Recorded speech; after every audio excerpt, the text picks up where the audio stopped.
Friends, welcome to Karnataka channel. Last week நான் ஊருக்கு போன சமயம் காரைக்கால் போயிட்டு மந்தி சாப்பிட்டு முடிச்சுட்டு அப்படியே ஃபேமிலியோட பீச்சுக்கு விசிட் பண்ணோம்.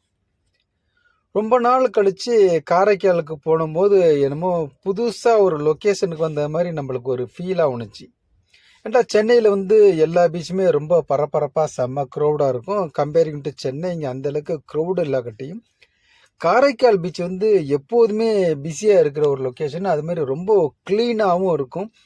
சேஃப்டின்னு சொல்லுவாங்க. காரணம் என்ன கேட்டீங்கன்னா, பீச்சில் எப்போதுமே 2-3 போலீஸ் ரோந்து போயிட்டே இருப்பாங்க. டார்க் ஆகிடுச்சுன்னா அங்கே இருக்கிற டூரிஸ்ட்டுகள் பீச்சுக்கு வரவங்களெல்லாம் பிளாட்ஃபார்முக்கு போயிடுங்க, டைம் ஆகிடுச்சின்னு சொல்லிகிட்டே இருப்பாங்க. ஸோ அந்த மாதிரி ஒரு சேஃப்டி இருக்கிறனால சரௌண்டில் உள்ளவங்களை மோஸ்ட்லி காரைக்கால் பீச்சுக்கு வருவாங்க. நம்மளும் ரொம்ப லைக் பண்ணுற ஸ்பாட்டு தான் காரைக்கால்.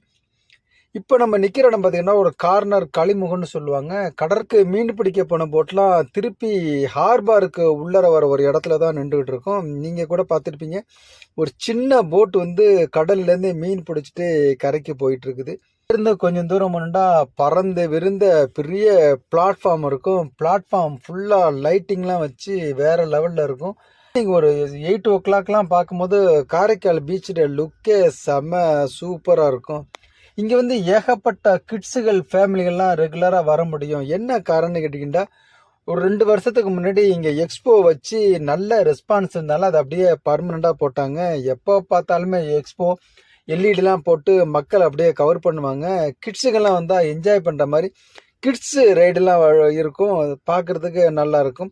நம்ம கூட வந்த பிள்ளைங்களும் ஒரு பக்கம் என்ஜாய் பண்ணுறதுக்கு போயிடுச்சு. நாமளும் இந்த லொக்கேஷனில் ரெஸ்ட் எடுத்து முடிச்சுவிட்டு அங்கேருந்து கிளம்பியாச்சு. உங்களுக்கும் வாய்ப்பு இருந்துச்சுன்னா காரைக்கால் பீச்சுக்கு வாங்க. உங்களோட எக்ஸ்பீரியன்ஸ் எப்படி இருக்குன்னு சொல்லி கமெண்ட் செக்ஷனில் சொல்லுங்கள்.